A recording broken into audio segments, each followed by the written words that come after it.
I think we have slides.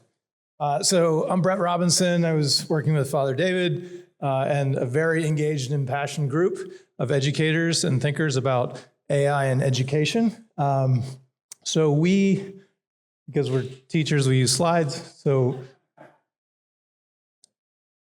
we came up with, well, I should give credit to Chris Durrell, who came up with 4 harms. We were thinking about guardrails for AI in education, approaches, pedagogical and otherwise, to address this very big question. And so we started with the harms and then we moved to the solutions. And I felt like these metaphors are really helpful and really helped guide our discussion. The first being that AI is crutch, which would be an over-reliance on AI that would undermine the development of human capacities like memory, reasoning, creativity, and attention. The second thing we worried about was AI as flamethrower, so sort of a dangerous weapon, especially in the hands of children. So large-scale dangers like synthetic media, grooming, ideological manipulation, and self-harm.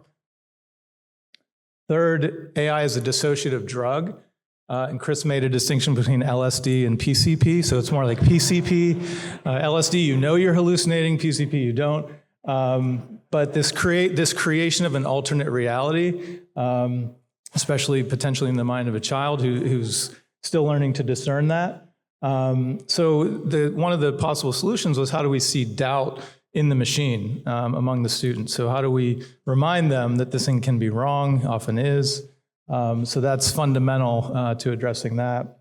And then finally, AI is replicant, sort of Blade Runner style. So agents that simulate human qualities, mimic humans, and teaching students to know the difference, and using the Catholic lexicon to help them understand that difference.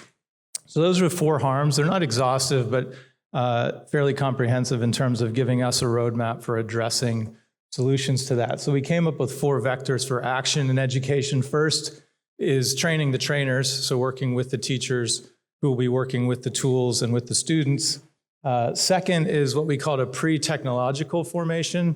So how are we forming students and the teachers outside of sort of the AI context in some of the more kind of classical tools of learning and awareness and perception? Third would be more explicit pedagogical design with AI, so actually using the tool in the context of the classroom, tutoring, learning, and so on. And then finally, the alpha and the omega, of course, is Christ the teacher and the importance of relationship in the learning process. So training the trainers, some kind of takeaways or potential actions that we felt like we could begin to take would be to research and map existing tools and design a model rating system. So we captured about a half a dozen things that were already happening in the education space where AI is playing a role, but there are many more. And on top of that, we'd like to think about how we, as a church, as a community, begin to rate those models and tools and equip teachers to assess them and discern whether or not they're going to use them. Second, develop a sustained training for teachers, catechists, and parents, especially given the rate of change. This should be a fairly ongoing process to keep them up to speed on the tools, on new pedagogical approaches, and build a community really among teachers, administrators, and educators to share that information and knowledge together.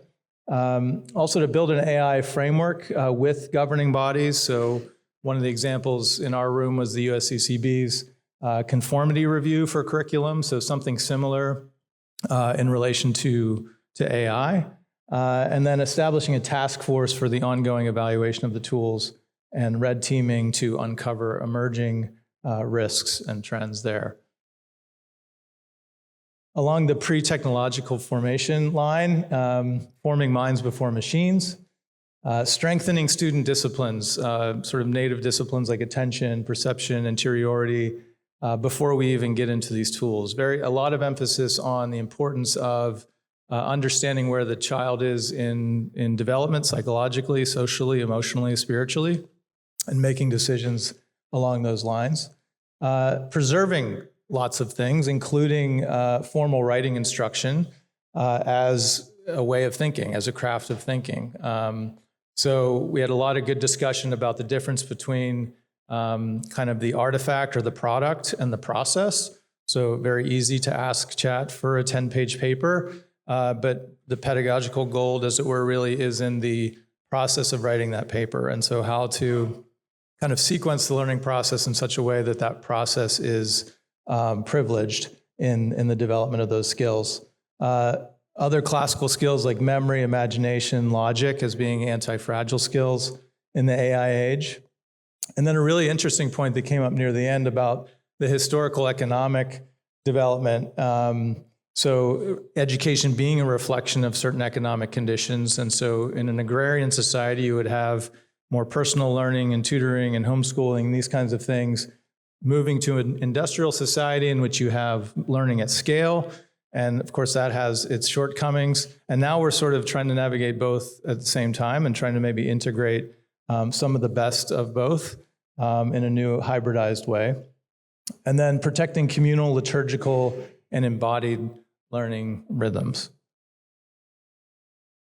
So pedagogical design, so this is the actual implementation potentially of AI.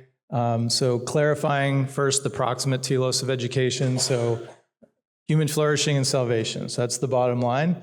And then starting to rethink evaluations too. And we've seen this trend. I'm at Notre Dame. We've seen this in higher ed. We've seen it in secondary schools where maybe it's not the written essay as much as it might be something like a disputatio or an oral exam to call back those skills of critical thinking and thinking on one's feet and not relying on a crutch to complete the writing version of that.